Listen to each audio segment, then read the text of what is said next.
இந்த வீடியோவில் எதை பற்றி பார்க்க போகிறோம் அப்படின்னு பார்த்தீங்கன்னா வந்துட்டு தனுஷ் நடிப்பில் அவரே எழுதி இயக்கி நடிச்சிருக்கிற அவருடைய 50வது படத்தை பற்றின ராயன் படத்தை பற்றின ரிவ்யூ தான் நம்ம வந்து பார்க்க போகிறோம். படத்தோட கதை அப்படின்னு வந்து என்னென்னு பார்த்தீங்கன்னா, ஒரு ஊரில் இருந்து ஒரு ஃபேமிலி, அதாவது ஒரு அண்ணன், அவருக்கு ஒரு 2 தம்பி, ஒரு தங்கச்சி. ஸோ இவங்க எல்லாருமே வந்து பார்த்திங்கன்னா ஒரு பிரச்சனையிலேருந்து ஒரு ஊருக்கு வராங்க. அந்த ஊர் சென்னைக்கு வராங்க. சென்னையில் அங்கே ஆல்ரெடி பார்த்திங்கன்னா ஒரு 2 கேங்ஸ்டர் இருக்காங்க. ஸோ அந்த 2 கேங்ஸ்டருக்குள்ளே ஆல்ரெடி ஒரு பெரிய பிரச்சனை போயிட்டு இருக்குது.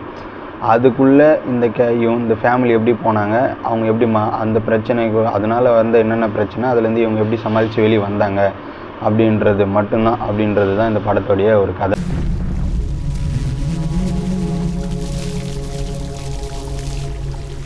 ஹீரோவாக வந்து நிறைய அவருக்கு தெரியும்.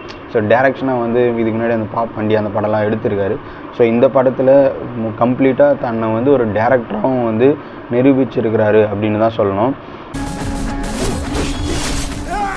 ஸோ எனக்கு இப்போ படத்தோட பர்சனலாக என்ன ஃபீல் ஆச்சு அப்படின்னு பார்த்தீங்கன்னா, so villain characters SJ. Suryah அந்த இதெல்லாம் வந்து பார்த்திங்கன்னா இன்னமும் கொஞ்சம் வந்து